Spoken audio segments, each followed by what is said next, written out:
YCP నాయకుల అరాచకాలు రోజురోజుకు మితిమీరిపోతున్నాయి. ఇక గుంటూరు జిల్లా పొన్నూరు మండలం దొప్పలపూడిలో ఓ వైసీపీ నాయకుడు రోడ్డుకు అడ్డంగా గోడ నిర్మించారు. ఇక స్థానికంగా ఓ ప్రభుత్వ ఉద్యోగిని ఇంటి ముందు నిర్మించిన మెట్లను తొలగించాలని సూచించారు. ఇక సదరు ఉద్యోగి కొంత భాగం తొలగించి మరికొంత భాగాన్ని వదిలేసి మిగిలిన భాగాన్ని కూడా తీసివేయాలని చెప్పినా వినకపోవడంతో ఆగ్రహంతో రోడ్డుకు అడ్డంగా గోడను నిర్మించాడు. ఈ చర్యతో స్థానికులు తీవ్ర ఇక్కట్లు గురవుతూ ఉన్నారు.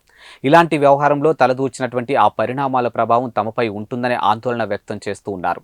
ఉన్నతాధికారులు ఈ సమస్యను తీర్చాలని వారు వేడుకుంటున్నారు. తమ పార్టీనే కదా అధికారంలో ఉంది, తాము ఏం చేసినా ప్రశ్నించేవారు లేరని ధీమాతో అక్రమాలకు, దౌర్జన్యాలకు, బెదిరింపులకు వైసీపీ నేతలు పాల్పడుతున్నారని, అధికార నాయకులు ఇచ్చే బహుమానాలు తిరస్కరిస్తే పింఛను నిలిపివేయడం, ప్రతిపక్ష పార్టీ సానుభూతి పరులని తెలిస్తే ఓట్లను గల్లంతు చేయడం, వైసీపీ నేతలు మాటలు వినకపోతే రోడ్డుకు అడ్డంగా గోడను కట్టేస్తూ ఉన్నారు. రాష్ట్రంలో ఇన్ని అవాంఛనీయ సంఘటనలు జరుగుతున్న అధికారులు మాత్రం వైసీపీ నేతలపై ఎలాంటి చర్యలు తీసుకోకుండా చోద్యం చూస్తున్నారని స్థానికులు ఆగ్రహం వ్యక్తం చేస్తున్నారు.